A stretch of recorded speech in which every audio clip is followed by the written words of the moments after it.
everyone, my name is Chapneet Kaur and welcome back to Desiincanada. I hope you are all happy, healthy and fun. So in this video, we will talk about the banking information for international students in Canada. And this video will be very quick, very fast, but we will cover everything. I know it does feel very overwhelming and everybody is scared that how they will set up their bank accounts in Canada, debit cards, credit cards, everything, how it will be there. But trust me, everything is very easy. It is a very smooth process. That's why I said that this video will be very fast and very quick, and you will get to know everything by the end of this video. So the very first thing which we will discuss today is how to apply for student bank account in Canada, and the second thing which we will discuss are the types of account in Canada. And the third thing which we'll discuss today are the best banks in Canada for international students. And at the end, I will share with you some very important useful tips which will help you to make your right decision and will get you the best result. Now let's dive into our very first question. How you can apply for a student bank account in Canada. Firstly, you have to Google about the student bank account. You can either apply online or you can go to a bank and then you can apply over there. If you don't want to apply online, you can go to bank. But make sure to book an appointment. You can book an appointment by calling the branch you want to go, or you can book the appointment online as well on the bank website. Make sure to tell them that you are a student. You also need to provide the documents that you are an international student in Canada. For that, you need to provide them a SIN number, your offer letter, your study permit, passport, or any other document which that bank requires. They will definitely ask for your study permit, and that's how they will know that you are an international student in Canada. If you already have a GIC set up, then you will go to Scotia Bank and they might have all your information beforehand and it will be easier for you.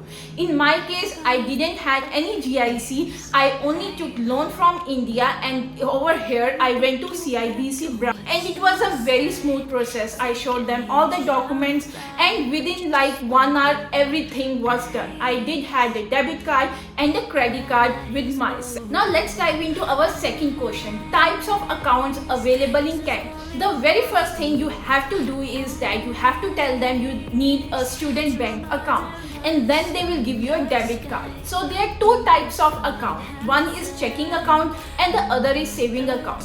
Checking account is mostly the everyday banking account. If you want to buy something or you want to purchase something, you will purchase via checking account.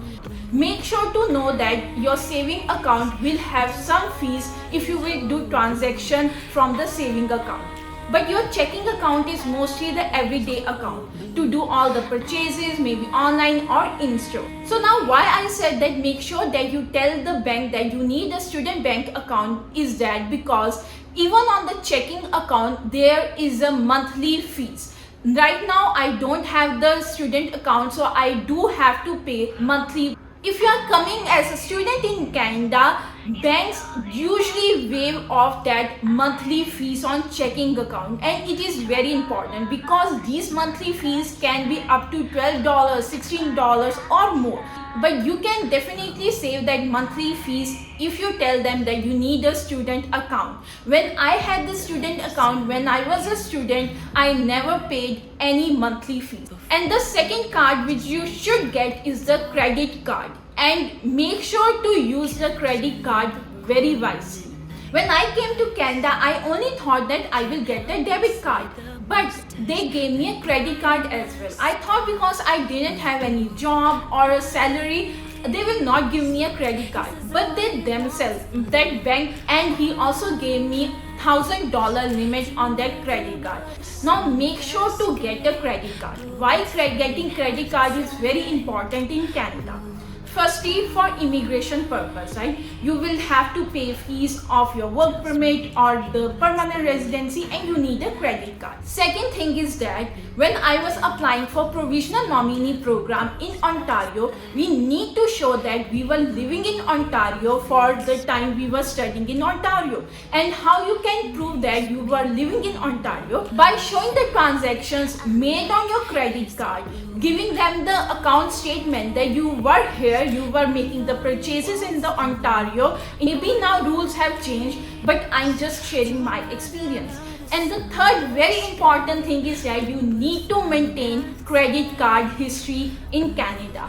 It is very important when you will be buying a car or a house in future, and sometimes even the landlord or property managers, they do ask for credit card check in order to give you a rental property. So it's very important to have a credit card, and what is even more important than having the credit card is to maintain the credit card score. Now let's move forward to the best banks available in Canada. So there are the 5 major banks in Canada. Firstly, CIBC, second Scotia Bank, TD Bank, RBC and BMO, that is Bank of Montreal. If you have a GIC account, then probably when you will come here, you will go to your Scotia account to activate your GIC account, and you will get debit and credit card over. Also the Scotia Bank gives the SIM card, which is very useful for students because you can collect the points and you can avail so many advantages. If you didn't have the GIC account, then you can go and set up your account in any of the other 4 major accounts in Canada.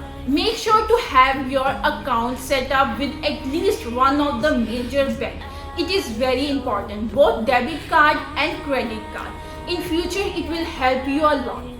But the problem is that these major banks, they don't give much interest on the saving account. Even if you will be saving your money, it will be not growing at all. So what you can do is you can set up a saving account or a checking account with online banking. So what you can do is you can set up a saving account in the online banks like Tangerine Banks, Equitable Bank, PC Financial. There are so many online banks. But make sure you have at least account with one of the major banks. So there is another account as well, which is TFSA, RRSP, which I don't want to go into depth because it is another whole video. If you want to know about that, you can comment down and I will make a video on that. But these are the simple accounts. There are other trading accounts as well, but it is for the other video. But for this, we will keep. Now the bonus tip for this video. The first tip which I will give you, and I made, is that not researching properly before opening an account.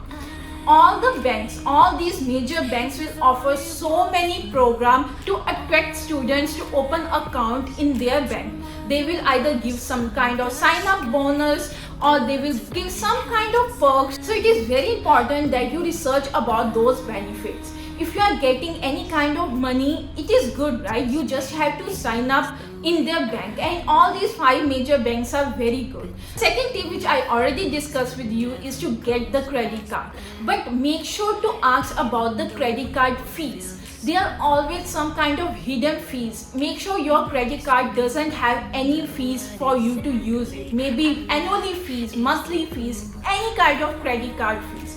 If you by chance don't know about that fees and you are late on making that payment, interest adds up.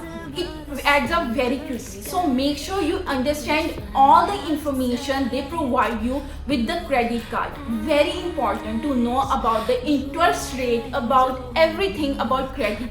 And at the end, I will also like to tell you that I did bring the demand draft, and also I got the SBI credit card which you can use internationally, but I never use that credit card because exchange fees and other fees, it's lot of money, right? So when I didn't have my debit card set up, I used to pay via cash. So I got Canadian currency from India, demand draft, and also a SBI credit card which I never used in Canada. I hope you like this video. If you like this video, please share with your friends and family. Do subscribe and also like this video, and do comment if you have any other question regarding bank accounts in Canada. And thank you all for watching my video. Bye bye.